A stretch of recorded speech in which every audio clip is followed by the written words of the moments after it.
চরিত্র রক্ষার জন্য বিয়ে করা কি ইসলামী আকীদার সাথে যায়? বর্তমান বাংলাদেশে দ্বিতীয় বিয়ে নিয়ে অনেক কথা হচ্ছে, দয়া করে এ বিষয়ে কিছু কথা বলবেন। প্রিয় ভাইয়েরা, প্রথম যে বিষয় হচ্ছে যে দ্বিতীয় বিয়ের ক্ষেত্রে আপনাকে একটা বিষয় সবসময় মনে রাখতে হবে, দ্বিতীয় নয়, দ্বিতীয়, তৃতীয়, চতুর্থ আল্লাহ রাব্বুল আলামিন পুরুষের জন্য যেটা বৈধ করেছেন, এক্ষেত্রে আপনাকে মনে রাখতে হবে যে এই বিয়ে যেটা আপনার আমার জন্য আমরা বলতেছি, এই বিয়ে সুন্নাত এবং এটা জায়েদা, এটা কোনো ওয়াজিব নয়, অথবা এটা কোনো আপনার জন্য উৎসাহ ব্যঞ্জক আমল নয়। এটা আপনার প্রাইম টাস্কে মনে রাখতে হবে। 2 নম্বর কথা, চরিত্র রক্ষার জন্য দ্বিতীয় বিয়ে, এই টার্ম, এই কথাটাই হচ্ছে ইসলামের সাথে একটা সাংঘর্ষিক কথা এবং ইসলামকে উপহাসের পাত্র বানানোর কথা। বলবেন কিভাবে? আল্লাহ রাব্বুল আলামিন রাসূলুল্লাহ সাল্লাল্লাহু আলাইহি ওয়াসাল্লামকে দিয়ে বিধান দিয়েছেন, বিয়ে করো, বিয়ে যদি করতে না পারো ধৈর্য ধরো, ধৈর্য ধরার ক্ষেত্রে আল্লাহ রাব্বুল আলামিন বিধান দিয়েছেন তুমি তাহলে রোজা রাখো। তাহলে বিবাহ বহির্ভূত অবস্থাতেই কোনো ব্যক্তির চরিত্র হেফাজতের জন্য আল্লাহ রাব্বুল আলামিন এই বিধান দিয়েছেন। আর আপনার একজন স্ত্রী আছেন, থাকা অবস্থাতে আপনি আবার কি দুশ্চরিত্র হচ্ছেন যে যেই কারণে আপনাকে আবার বিয়ে করতে হচ্ছে? মানে আপনার এই চরিত্রের লেভেলটা কি? আপনার এই চরিত্রের লেভেলটা কি? আপনি এই মাত্রাটা দ্বারা কি বোঝাতে চাচ্ছেন? 3 নম্বর কথা সেটা হচ্ছে আল্লাহ রাব্বুল আলামিন কোরআনুল কারীমের মধ্যে খুব সূক্ষ্ম টার্ম ব্যবহার করেছেন, খুব ভয়ঙ্কর কথা। আল্লাহ বলছেন ফানকিহু মা তাবা লাকুম মিনান নিসাই মাসনা ওয়া সুলাসা ওয়া রুবা ফাইন খিফতুম আল্লা তা'দিলু ফাওয়াহিদাতুম। আল্লাহ রাব্বুল আলামিন বলছেন ফাওয়াহিদা, আল্লাহ বলছেন তোমার জন্য বৈধতা দিলাম 2, 3, 4, কিন্তু আমি বললাম তুমি যদি আদালত কায়েম করতে না পারো তাহলে 1-এর উপরেই তোমার থাকতে হবে। তাহলে 3-এর জায়েজের পরে হুকুম 1-এর উপরে। মুহাদ্দিসিনে কেরাম, মুফাসসিরিনে কেরাম এটার ব্যাখ্যা করেছেন। তারা বলেছেন যে এই যে আদালত, এই যে ইনসাফ, এটা কিসের উপরে হবে? 3টা জিনিসের উপরে হবে। 1 নম্বর হচ্ছে ভরণ পোষণ, সময়, ভালোবাসার সমতা, ন্যায় বিচার। আপনি যদি এইগুলি ব্যালেন্স করতে না পারেন তাহলে আপনার জন্য এই বিয়ে করা হারাম হয়ে যাবে। এখন আমরা দেখতে পাই উন্মাদের মতো কথাবার্তা, 1 বিয়ে কম তাকওয়া, 2 বিয়ে ডবল তাকওয়া, 3 বিয়ে 3 তাকওয়া। কোথাতে পাইছেন এটা? ইসলামের বিধান নিয়ে কথা বলার সময় আপনাকে হুঁশ জ্ঞান করে কথা বলতে হবে। হ্যাঁ, ইসলামের দ্বিতীয় বিয়ে বৈধ, এইটা নিয়ে যদি কেউ কথা বলে তাহলে তার ঈমান চলে যাবে। আল্লাহ যা হালাল করেছেন আপনি হারাম করতে পারবেন না, কিন্তু আল্লাহ যেভাবে বলেছেন আপনাকে তার উপরে অবস্থান থাকতে হবে। আপনি এটাকে তামাশাও বানাতে পারবেন না, হাজলামি বানাতে পারবেন না। ভালো করে মনে রাখেন একটা বিষয়, এই সমাজে জেনা হয়, ব্যভিচার হয়, অনাচার হয়, জুলুম হয়, হারাম রিলেশন হয়, কঠোর এর উপরে আমাদের বক্তব্য থাকতে হবে যে হারাম রিলেশন ইসলামে বৈধ নয়, ইসলামে জেনা ব্যভিচার হারাম। এক শ্রেণী দেখবেন এইটা নিয়ে কোনো কথা বলবে না, এইটা নিয়ে তাদের কোনো আপত্তি নাই, কিন্তু দ্বিতীয় বিয়েতেই তাদের কেবল গায়ে লাগে, ইসলামকে তাদের খুব বেশি এই জায়গায় অপছন্দ হয়।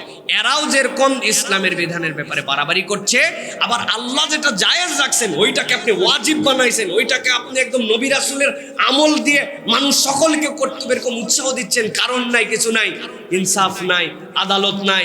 প্রথম স্ত্রীর সাথে আপনার নিজেই ইনসাফ করতে পারেন, আরেকটা ঘরের মধ্যে নিয়ে আসতেছেন। এই তামাশার নাম ইসলাম নয়। আল্লাহ রাব্বুল আমিন আমাদেরকে বুঝার তৌফিক দান করুন। জায়েজকে জায়েজ পর্যন্ত রাখতে হবে, ইসলামের বিধান আপনাকে বুঝতে হবে। অনেকদিন আগে আমি একটা কথা বলেছিলাম, অনেকে এই কথা নিতে পারেন নাই। জেনা ব্যভিচার সমাজে ছড়ায় পড়ছে, বিভিন্ন ধরনের অন্যায় অনাচার। কি জন্য? এর অন্যতম একটা কারণ, মেয়েরা বাজে পোশাক পরে চলাফেরা করে, লাজ লজ্জা নাই, কিচ্ছু নাই। এই পোশাকের কারণে অনেক সময় ধর্ষণ হয়, তাই না? ঠিক আজারা বলেন না, অনেক কথা এর সাথে আছে।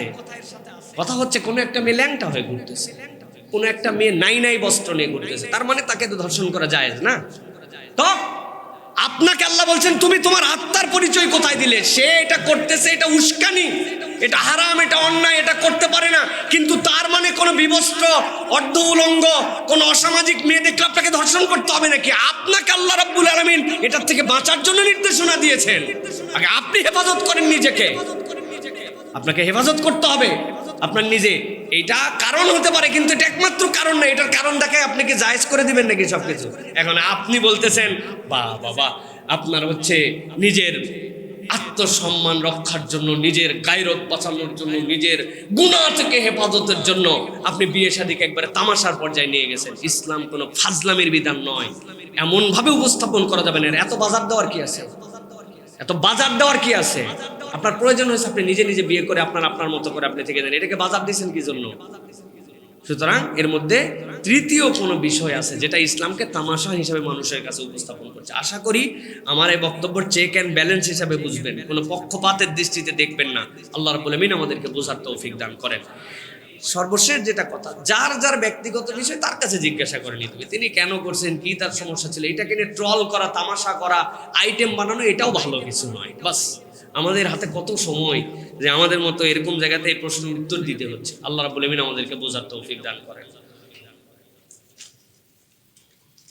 কসাইকে পারিশ্রমিক হিসাবে চামড়া বা গোশত দেওয়া যাবে কিনা, এই ক্ষেত্রে শরীয়তের বিধান কি? প্রিয় ভাইরা, কসাই যে আমাদের জন্য কুরবানির কাজ করে তাকে চামড়াও দেওয়া যাবে না, গোশতও দেওয়া যাবে না বিনিময় হিসাবে। মনে রাখতে হবে তার যে পারিশ্রমিক, ওই পারিশ্রমিকটা পারিশ্রমিক হিসাবে আপনাকে দিতে হবে। গোশত দিয়ে যদি পারিশ্রমিক দেন আপনার কুরবানি গেছে গা। 2 নম্বর হচ্ছে চামড়া তাকে দিয়ে দিচ্ছেন, কি হিসাবে দিয়ে দিচ্ছেন? দিতে পারবেন না। চামড়ার 2টা মাসালা, আপনি দাবাগাত করছেন, চামড়া পাক করছেন, চামড়াকে শুকাইছেন, শুকে আপনি নিজের জন্য ব্যবহার করবেন, জুতা বানান, জায়নামাজ বানান, আপনার বাড়ির মধ্যে টাঙ্গায় রাখেন, আপনার যেমন চাই তাই করেন, কোনো সমস্যা নাই। তারপরে আপনি এখন তো আধুনিক বুদ্ধি আসছে, সিদ্ধ করে একবারে সিলে খাইয়ে ফেলান, কোনো সমস্যা নেই। কিন্তু আপনি যেই না এটা দানের ক্ষেত্রে বা বিক্রয়ের ক্ষেত্রে যাবেন, সাথে সাথে ইন্নামাস সাদাকাতুল লিল ফুকারা ওয়াল মাসাকিন, ওই খাতের মধ্যে চলে যাবে। এটা ফকির মিসকিন ওই রকম জায়গায় দিতে হবে আপনাকে। সুতরাং সে আপনার কুরবানি করলো, আপনি তারে বলছেন চামড়া নিয়ে যাও, ও চিন্তা করলো 500 টাকা তো হলো, আর বাকিটা ব্যালেন্স করে নিলাম টাকা পয়সা দিয়ে, তাহলে এইটা কি আপনি দান করলেন নাকি এইটা আপনি তার পারিশ্রমিক হিসাবে দিলেন? এটা বুঝে সুঝে করতে হবে। সুতরাং টোটা ফাটা ভুল দিয়ে এত দামি কুরবানি যেন নষ্ট না করি।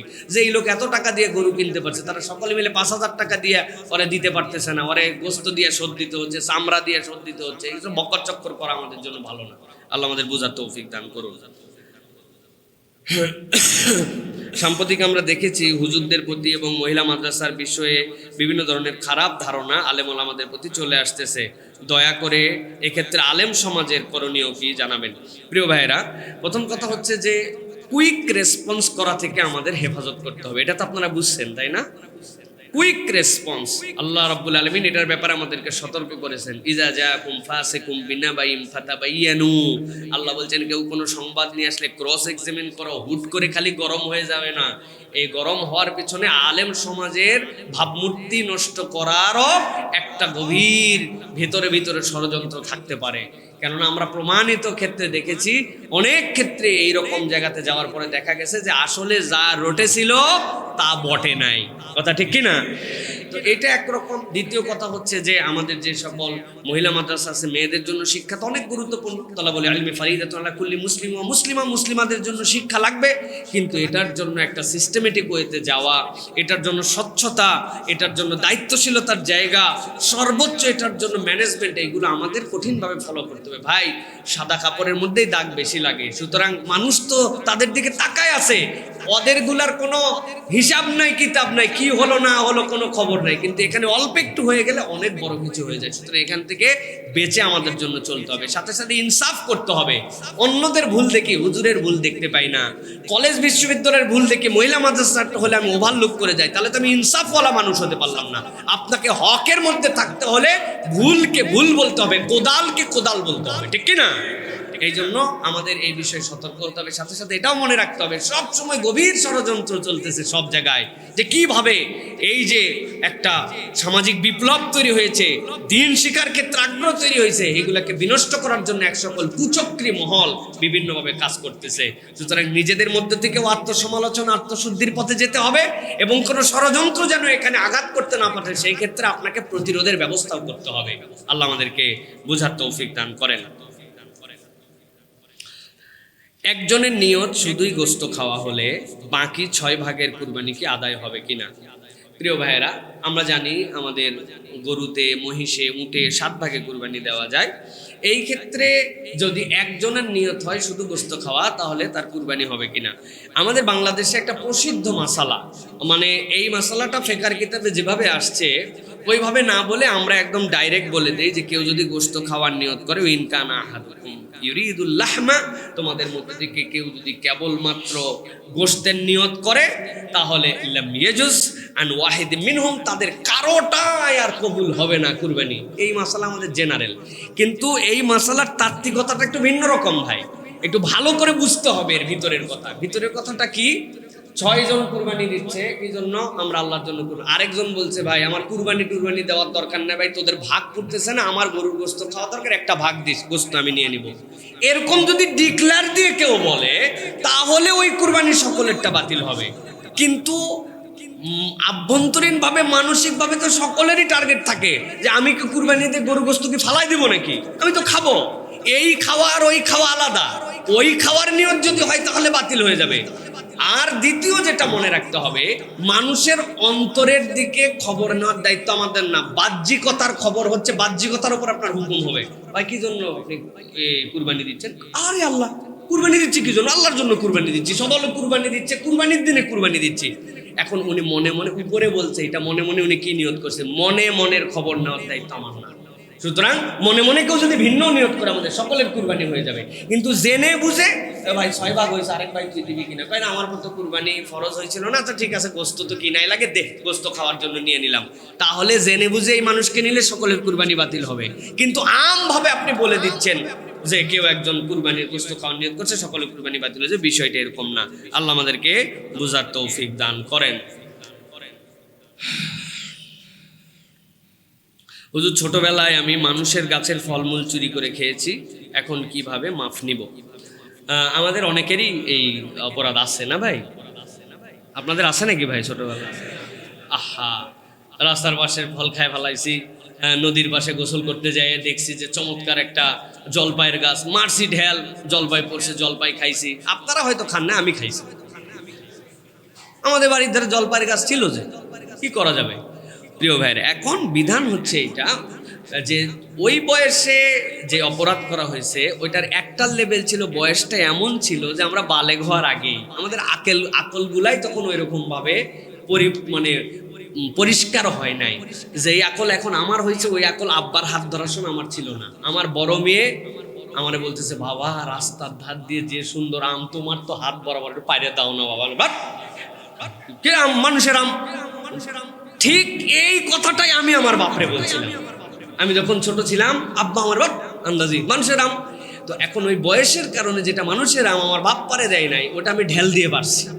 ওটা আপনি ঢেল দিয়ে পারছেন, কেউ ঢেল দিয়ে পারছে। তার মানে একটা আকলটা যখন কম ছিল, আল্লাহ রাব্বুল আলামিন এইগুলো অটোমেটিকই বান্দার মাফ করে দেন।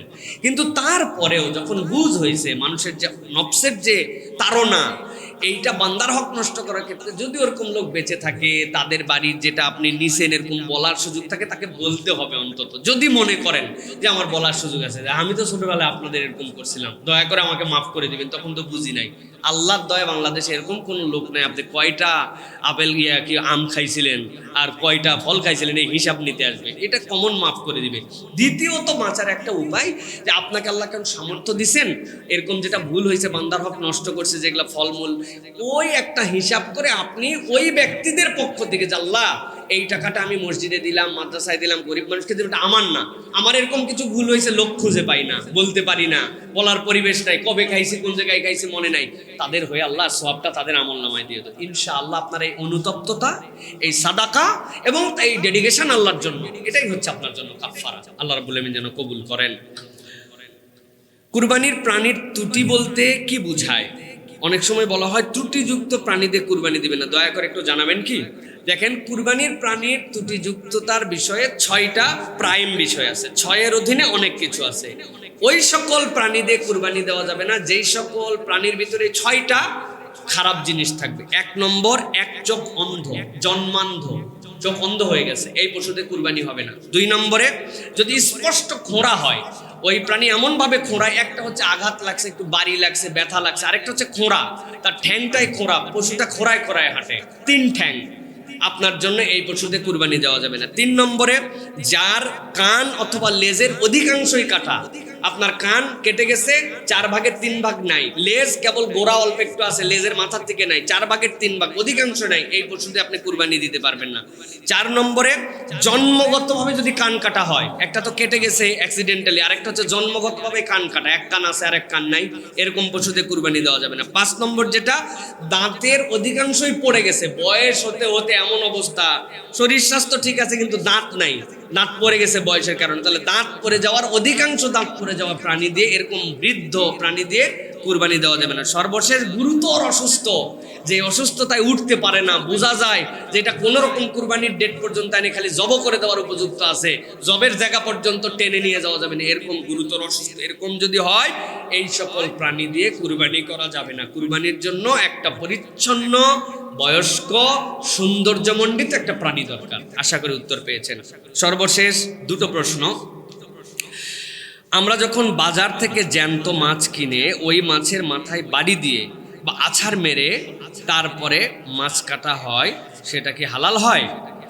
এটা এক ভাই প্রশ্ন করেছেন যে আমাদের বিশেষ করে শিং মাছ, কই মাছ, তারপর বিভিন্ন মাছ কোঠার আগে মাথার মধ্যে বাড়ি দিয়ে তাকে মেরে ফেলা হয়। এক্ষেত্রে 2টা জিনিস, একটা হচ্ছে মাছ, যেটা মাছের ক্ষেত্রে কোনো জবের হুকুম নাই, আপনি যেভাবে করবেন ও জীবন সহ যদি আপনি কেটে ফেলেন আপনার কোনো সমস্যা নাই। সুতরাং আলাদা করে তাকে যে মারতে হবে, মারার পরে যে তাকে কুটতে হবে, বিষয়টা এরকম না, কিন্তু জাতা থাকলে লাফালাফি করতে পারে সেই হিসাবে মারা, সেই হিসাবে আপনি যদি এইভাবে মারেন, এই মারার ক্ষেত্রে কোনো হারাম নাই, কেননা মাছের জবেহের পদ্ধতি নাই। যাদের জন্য জবেহের পদ্ধতি আছে সেটার জন্য আল্লাহর নাম জপতে হয় এবং সেটার একটা পদ্ধতি জায়গা বলা আছে। এখন মাছকে আপনি মারবেন না, জীবিতভাবে কাটবেন, কাটলেও কোন দিক থেকে জবে করে কাটবেন এই বিধান নাই। সেই হিসেবে আছাড় দিয়ে মারেন, আর লবণ দিয়ে মারেন, আর ঠেকনায় মারেন, এইভাবে আপনি এটাকে মেরে আপনার সুবিধার জন্য আপনি সেটা আপনি ব্যবহার করতে পারেন। এক্ষেত্রে শরীয়তের কোনো নিষেধাজ্ঞা নাই।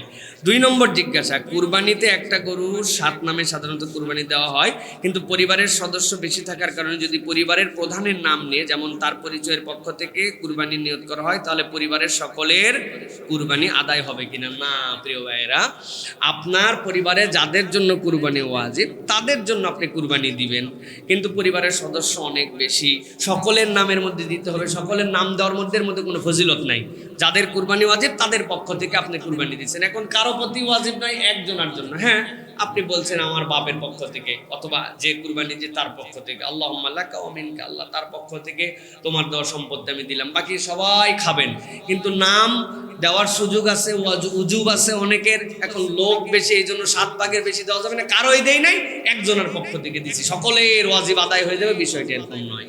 যাদের ওয়াজিব তাদেরকে আদায় করতে হবে, আপনি তাদের পক্ষ থেকে কুরবানি দিবেন। আর একজন যদি হয় পরিবারের কর্তৃত্বশীল, 5-7টা বাচ্চা কাচ্চা আছে, তার পক্ষ থেকে দিয়ে দিল, বাকি সোয়াবের ক্ষেত্রে মনে করলো কারো নাম যুক্ত করলো করে বাদ গেল, এক্ষেত্রে কোনো বেরিয়ার নেই। কিন্তু ভালো করে মনে রাখতে হবে, পরিবারের প্রধান তার উপরে ওয়াজিব হলে তার ওয়াজিব আদায় হবে, অন্যদের ওয়াজিব আদায় করার জন্য যারটা তার পক্ষ থেকে কুরবানি দেওয়া লাগবে। আশা করি আপনার উত্তর পেয়েছেন।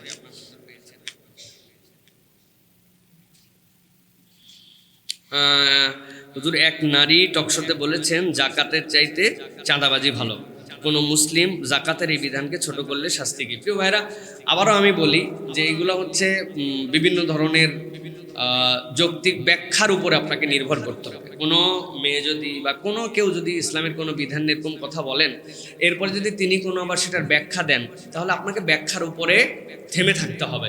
আপনি বলতে পারবেন না যে তোমার মনে এটাই ছিল, এখন তুমি ব্যাখ্যা দিচ্ছ না। ইসলাম উপরে যে বক্তব্য, এটার উপরে আপনাকে স্থিতিশীল থাকতে হবে। সুতরাং সমাজের যখন কোনো কথাবার্তা বলা হবে ইসলামের বিধান নিয়ে, যারাই বলবেন আমার মনে হয় আরেকটুখানি ভেবেচিন্তে বলা দরকার। এমন কোনো কথা আমি যেন না বলে বসি যেই কথা বলার পরে আবার আমাকে ব্যাখ্যা দিয়ে ক্লিয়ার করতে হয়, মানুষজন অপব্যাখ্যাটা বুঝে ফেলেন। সুতরাং এক্ষেত্রে আমাদের সতর্ক থাকতে হবে। আর সর্বক্ষেত্রে একটা মনে রাখতে হবে, চাঁদাবাজি এটা হারাম, আপনি এটাকে জাকাতের সাথে তুলনাই দিতে পারবেন না। আপনি যত ধরনের ব্যাখ্যা এর মধ্যে দাঁড় করান, কোনো ব্যাখ্যাই সেখানে কুলাবে না। চাঁদাবাজি হারাম, আর ইসলামের বিধান হচ্ছে হালাল জাকাত।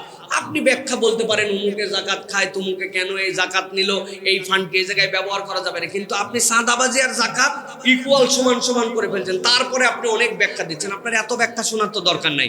হারাম হারামের জায়গায় রাখেন, আরো অনেক উদাহরণ আছে তার সাথে মিলাই উদাহরণ দেন। জাকাতকে আপনি টানেন কেন এই জায়গায়? এটা আমাদেরকে বুঝতে হবে। আল্লাহ আমাদেরকে